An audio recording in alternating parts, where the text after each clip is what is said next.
Augustus and Julius Hare have said, "The greatest truths are also the simplest, and so are the greatest men." In our research over the years, we found people often imagine that success in business is much more complicated than it really is.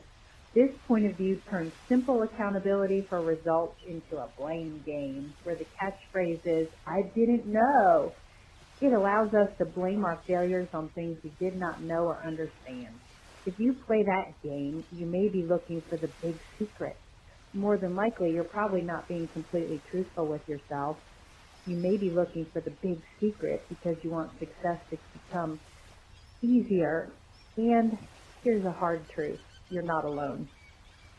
The truth about the big secret and about how you can make it come easier is success is less complicated than most people make it. Many answers can be complicated, but the answers that matter most almost never are. What we now know is that if you seek complex solutions to complex questions, you'll end up chasing complexity your whole life. On the other hand, if you can decide to seek simple answers to complex questions, you will find good, simple answers and spend your life taking action. It is the difference between seeking truth and living it. So try this.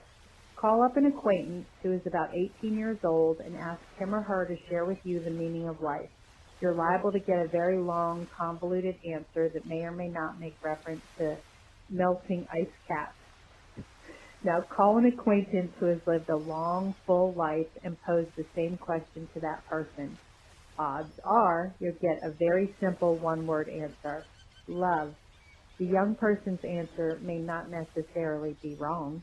The older person will just get to the point faster and much more succinctly. The reason? They have confronted life's complexities and discovered that while life is truly complex, the joy-filled path to real meaning and true happiness is actually quite simple. I believe that if you're prepared to acknowledge where you are on the continuum of accomplishment and to recognize the shortcomings that have kept you from going further, you've mentally positioned yourself well to pursue the highest possibilities. Rest assured that substantial elbow grease is required. The path may be simple and clear-cut. However, it is not without effort. As Peter Drucker says, plans are only good intentions unless they are immediately degenerated into hard work.